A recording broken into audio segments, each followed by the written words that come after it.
새로울 신, 매울 신, 무엇보다 믿을 신, 뉴스 신세계 헬마우스 임경빈 작가 오셨습니다. 안녕하세요. 안녕하세요. 매주 화요일에는 김민하 평론가와 함께합니다. 어서 오세요. 안녕하세요.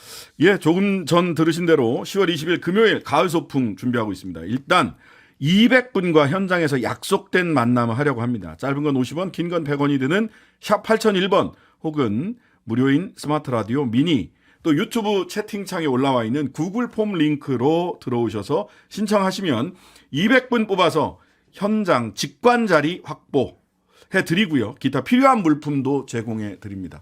혹시 쌀쌀할 수도 있어서. 예, 오늘 신청해 주실 때는요. 내가 뉴스 신세계 코너를 좋아하는 이유.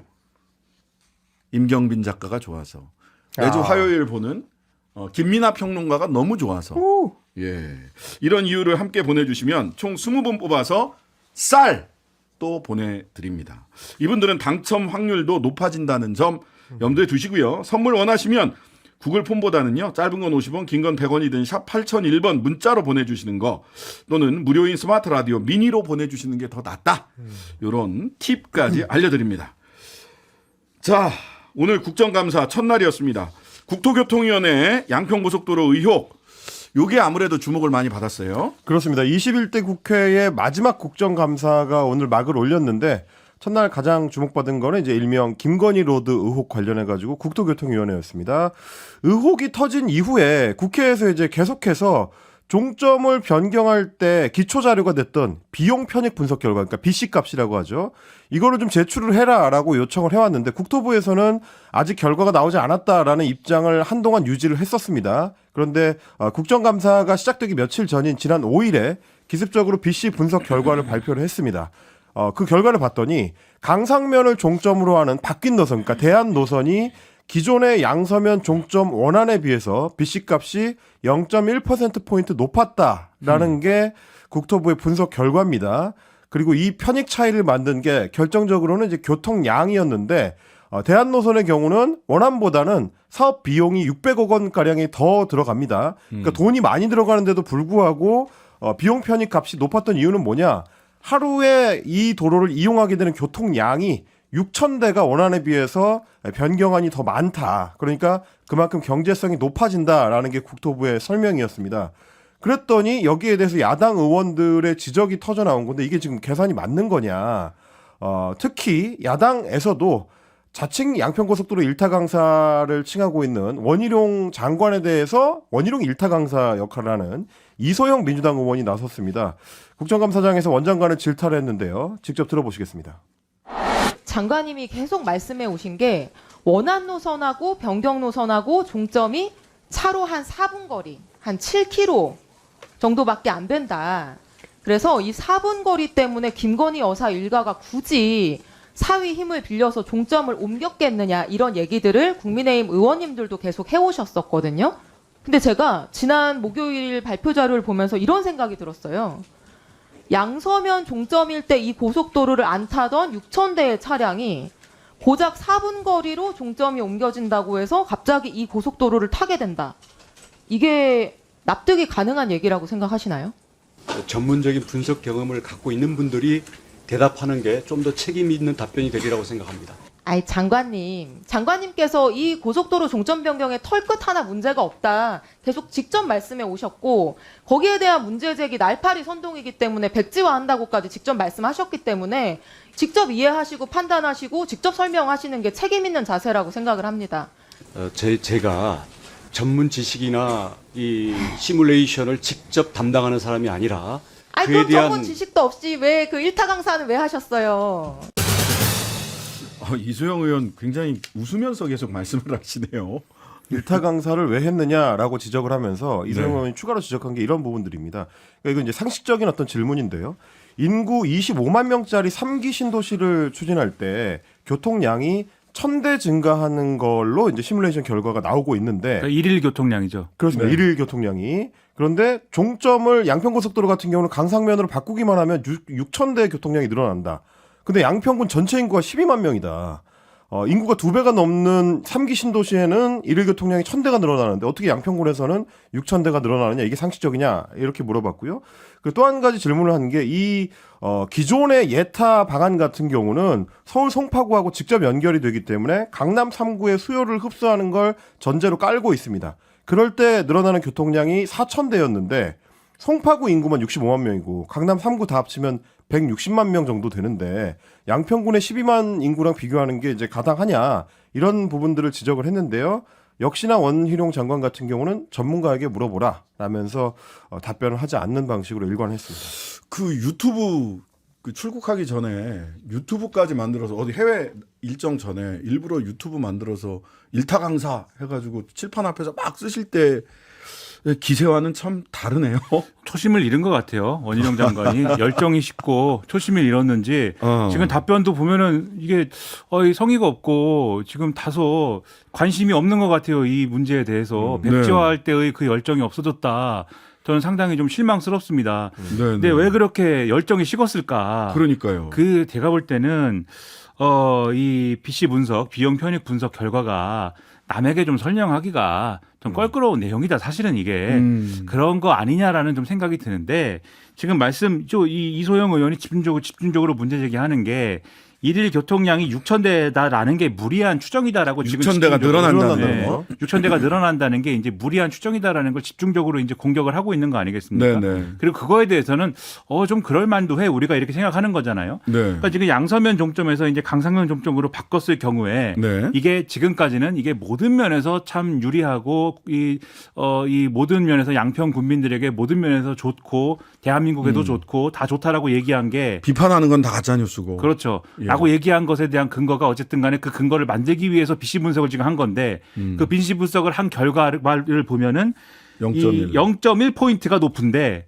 이 0.1포인트도 지금 이제 보도된 걸 보면은 공개된 걸 보면은 다 1 아래예요. 그러니까 경제성은 네, 사실은 네. 없어요. 네. 경제성은 없는 건데 1 아래이기 때문에 고만고만한데 양서면 아니나 뭐 강상면 아니나 고만고만한 건데 0.1포인트가 높은데 그 0.1포인트도 이 교통량이 좀 과다하게 추정돼 가지고 높여 놓은 게 결국 0.1포인트 높은 거의 핵심 아니냐 이렇게 물어보고 있는 거지 않습니까? 그렇죠. 그러니까 그게 답을 하기가 굉장히 껄끄럽고 어려우니까 난 잘 몰라요 이렇게 답하고 있는 거 아니냐라고 지금 얘기하는 거예요.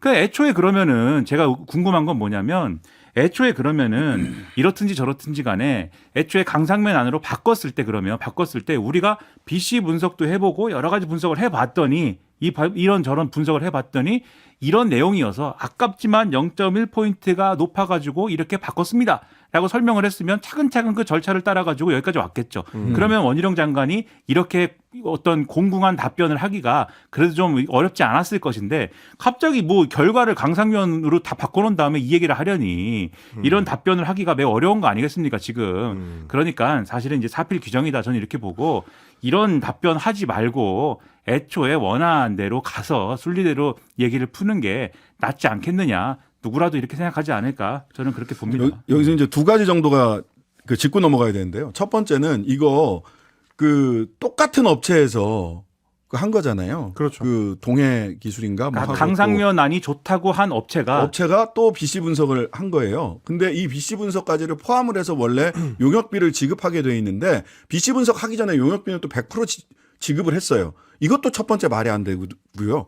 두 번째는 BC 분석 세부 데이터를 전혀 국회에 제출하고 있지 않습니다. 그렇습니다. 이걸 판단할 근거가 없어요. 그냥 이 교통량 6,000대 가지고 이소영 의원이 그나마 나와 있는 데이터를 가지고 6,000대가 증가한다는 걸 가지고 얘기를 한 거지. 왜 0.1이라고 하는 결론이 더 높다는 결론이 나왔는지 알 수가 없어요. 그거는 왜 안 내십니까? 바로 그 부분인데요. 이소영 의원이 질의한 내용은 사실상 이제 거의 뭐 기사에 근거하고 있다. 그러니까 국토부가 발표한 기사에 근거하고 있다라고 볼 수밖에 없는 거라 최인호 민주당 의원 같은 경우도 BC 분석 관련된 세무 데이터를 네네. 국토부에 요구를 했는데 주지 않고 있다. 이거는 국회를 무시하는 거고 국정감사를 방해하는 거다. 장관이 사과해야 된다. 이제 이렇게 촉구를 했고요. 맹성규 민주당 의원 같은 경우도 양평고속도로 의사결정 과정에 문제가 있었다는 게 밝혀지면 그거는 국토부 책임이 아니냐. 애초에 국토부의 지휘 아래 간부들이 관여해서 노선을 뭐 부당하게 변경했거나 부당하게 결탁한 팩트가 나오면 모든 책임을 장관이 지겠다. 이렇게 또 원희룡 장관이 따로 답변을 하기도 했습니다. 딱 하나만 말씀 또 드리면 네, 네. 일반 국민 입장에서 생각할 때는 정말 일일 교통량이 6,000대가 늘어난다고 하면은 이게 이제 사실이라고 하면은 네. 그러니까 이 도로의 경제성과 별개로 그 주변에 예를 들면 택지 개발이나 이런 거 한다고 전제했을 때 강상면 네. 안으로 했을 때 네.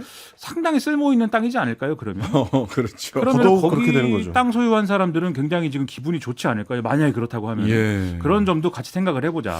네. 그리고 오늘 저 원희룡 이게 저 양평 고속도로 얘기하다 보니까 김건희라는 이름이 자연스럽게 튀어나왔고 죄송합니다. 원희룡 장관이 목소리가 막 굉장히 작게 들려서 왜 그러나 그랬더니 허리를 있는 대로 뒤로 제끼고 이렇게 의자에 그래서 국회의원들한테 지적을 받았어요. 그렇습니다. 좀 가까이 자세 좀 똑바로 하고 마이크 좀 가까이 와서 얘기해라 그랬더니 허리가 아파서 안 그러는 들어가지고 거다. 그렇죠. 자세가 약간 비스듬하다고. 그렇게 네, 답변했습니다. 굉장히 보기에는 안 좋더라고요. 그래서 많이 걱정이 되는데 원 장관님 제가 허리 아파봐서 하는데요. 서서 일하시면 됩니다. 예. 마이크 가까이 서서 말씀하시는 게 건강에도 좋고 국민들이 원 장관님의 아름다운 오금을 듣기에도 좋다. 예. 건강을 발성법을 연습하시는 것도 네. 예, 그렇죠. 벨칸토 발성법으로. 그것도 서서 하시는 게 좋습니다. 허리 아프다고 있는 대로 허리 뒤로 제끼고 국민들 앞에 앉아 계시는 것보다는 서서 오금을 들려주십사라는 말씀을 드립니다. 법사위에서는 강서구청장 보궐선거 관련 이슈가 불거졌습니다. 그렇습니다. 사실 이제 법사위하고 이제 어울리느냐라는 얘기를 국민의힘에서는 문제 제기를 하고 있는데요. 왜 이 얘기가 나오게 된 거냐면 지금 보궐선거 진행되고 있는 서울 강서구의 김태우 후보의 발언이 도마에 올랐기 때문입니다. 대법원에서 금고형 확정 판결을 받아가지고 이번 보궐선거가 치러지게 만들었던 그 김태우 후보가 본인의 페이스북에 계속 올렸던 내용이 뭐냐면 이번 선거는 대법원의 공익 제보자, 그러니까 본인이죠. 자신에 대한 보복적 판결을 심판하는 선거다. 이렇게 주장을 했고요. 문재인 정권을 위한 대법원의 보복 판결, 투표로 심판하자. 이런 내용들을 계속 이제 페이스북에 올리거나 현수막에 적어서 붙이는 방식으로 선거 활동을 하고 있다는 겁니다. 민주당 권치승 의원이 질의를 했습니다. 판결이 투표의 심판 대상이냐라고 법원 행정처장 김상환 대법관한테 물었는데 김상환 처장이 뭐라고 답변했냐면 법원의 판결은 투표 심판의 대상이 될 수 없다. 1심, 2심, 3심 재판부가 모두 그런 보복 심리 없이 판결을 했을 것이다. 라고 이제 원론적인 답변을 했고요. 민주당 박주민 의원 같은 경우는 얼마 전 한동훈 법무부 장관이 대정부 질문에서 했었던 답변을 문제 삼았습니다. 그때 한동훈 장관이 뭐라고 했냐면 대법원 판결은 공익적 신고가 사실이 아니라는 그런 그 판결이 아니고 절차적으로 문제가 있었다라는 내용이다. 그러니까 절차의 문제일 뿐이지 내용적으로는 공익적 신고가 맞다라는 취지의 답변을 한 건데 여기에 대해서 이제 박주민 의원이 문제 제기를 한 겁니다. 대법원은 단순히 절차 위반만 판단하지 않았고 목적과 수단의 정당성을 따져서 사회 상규에 위반되는 행위다라고 결론을 내렸다. 대법원 판결을 투표로 심판하라는 게 정당하냐? 역시 법원 행정처장한테 다시 물었고요. 그래서 이제 김 처장이 답변하기로 판결 내용을 정확히 이해하고 오해가 없다는 전제가 있다면 판결에 대해서 평가하는 건 가능하다. 그렇지 않은 것은 억제하고 삼가해야 되는 게 원칙이다라고 답변했습니다. 저는 이제 두 굉장히 가지를 조심조심 말씀을 하시네. 두 가지를 말씀드리고 싶은 게 저는 네. 뭐 이제 법 전문가가 아니니까 평론가 입장에서 말씀드리면은 이제 정치인 우리가 판결에 대해서 언론이라든가 뭐 평론가가 여러 가지 평론도 하고 뭐 얘기할 수 그럼요. 있습니다. 근데 최소한 정치인들하고 정치권은 본인에 대한 판결에 대해서는 그게 어떤 명확하게 어떤 잘못됐다는 게 명확하게 드러나지 않았다라고 하면은 계속 이렇게 우기지 말았으면 좋겠고요. 좀 그런 걸 어떤 룰로 좀 얘기를 했으면 좋겠고 그리고 이게 뭐 문제가 있는 판결이라고 주장을 하려면은 적어도 근거를 갖춰서 얘기를 했으면 좋겠어요. 이게 계속 밑도 끝도 없이 이렇게 얘기를 하는데 수차례 언론에서 지적을 했습니다. 소위 말하는 예를 들면은 조국 전 장관 문제와 연결돼 있는 유재수 부시장과 관련된 문제는 애초에 기소 내용도 아니었고, 그렇죠. 그리고 이 법원의 일관된 판결의 요지는 이게 이 김태우 후보와 관련된 김태우 후보가 당시에 청와대 특감반으로 일하면서 여러 가지 이제 언론에 제보해냈던 그 내용들은 예를 들면 본인의 어떤 문제와 관련돼 가지고 본인의 문제와 관련돼 가지고 자신의 어떤 어려운 상황을 좀 해결하기 위한 그런 의도로 언론에 이제 이런 것들을 유출한 것이지 공익 제보의 어떤 목적이 아니다라고 판단을 한 게 내용에 들어가 있어요, 판결에. 네. 그렇다고 하면 이거를 보복 판결이다 이렇게 평가해서는 안 되는 것이고 오히려 가짜 뉴스라든가 이런 것에 굉장히 엄격한 이 정권의 기준에 미쳐 본다면은 이거는 가짜 뉴스 유포 행위에 해당할 수도 있는 그러한 얘기거든요. 저는 이거를 제가 가짜뉴스라고 평가하는 게 아니라 이 정권의 기준에 비추어 보면 그렇죠. 네. 그럼 이런 행위를 해서는 안 되기 때문에 이렇게 하지 말아라. 저는 그렇게 말씀드리겠습니다. 다만 이제 국민의힘 쪽에서는 이 발언, 그러니까 보복 판결이라는 발언이 김 후보자 개인의 의견일 뿐이다. 이걸 법적 문제로 볼 수 없다. 이렇게 반박을 했습니다. 박형수 국민의힘 의원 같은 경우는 김 후보 본인은 스스로를 공익 제보자, 공익 신고자라고 생각한다. 의견의 표명일 뿐이지 허위사실 공표의 대상은 아니다. 이렇게 반박을 했고요. 장동혁 의원 같은 경우도 보궐선거 투표를 하루 앞두고 국감장에서 김 후보자의 주관적인 표현에 대해서 법리적 논쟁이 벌어지는 건 부적절하다. 이런 주장을 내놨습니다. 표현의 자유, 의견의 자유라는 측면에서 나는 공익제보자다라고 생각을 할 수 있습니다. 저는 그 부분 충분히 인정을 하고요. 공직 후보자가 아니라면 그런 얘기 할 수도 있어요. 근데 공직 후보자가 됐으면 또는 공직자라면 그런 주관적인 의견, 주관적 판단, 세상에 아무리 뭐래도 대법원장이 뭐라고 해도 대법원 판결이 뭐라고 해도 나는 공익제보자야! 이런 건 일기에 쓰시는 게 맞습니다. 예.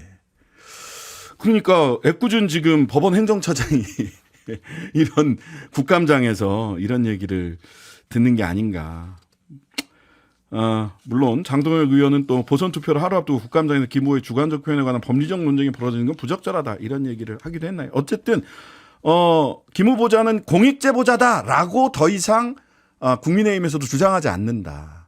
공익제보자라고 개인은 평가할 수 있는 단순한 의견의 주관적 의견의 표명이다. 이렇게 얘기하고 있다라는 것까지는 오늘 확인이 됐네요. 예. 자, 대통령실에서 김행 후보자에 대해서 임명을 할 거냐 말 거냐 그냥 기류의 변화가 보인다 이런 소식도 들어와 있습니다. 네, 오늘 이제 국민일보가 대통령실을 취재해가지고 이런 보도를 한 건데요. 인사청문회에서 중간에 퇴장하는 바람에 이 파행을 만들었던 김행 여성가족부 장관 후보자에 대해서 저희가 이제 어제만 하더라도 대통령의 입장이 상당히 확고하다. 임명 강행 쪽에 기울어져 있다. 이제 이런 얘기들을 드렸는데 오늘 약간 분위기가 바뀌었다는 얘기입니다. 대통령실이 이제 김 후보자 임명을 두고 일단 장고 모드, 오래 생각하는 모드로 바뀌었고요. 그러면서 여론이 더 악화될 경우에는 윤 대통령이 김 후보자의 지명을 철회하는 방안까지도 선택지에 올려놓고 고심 중이다. 이런 얘기입니다.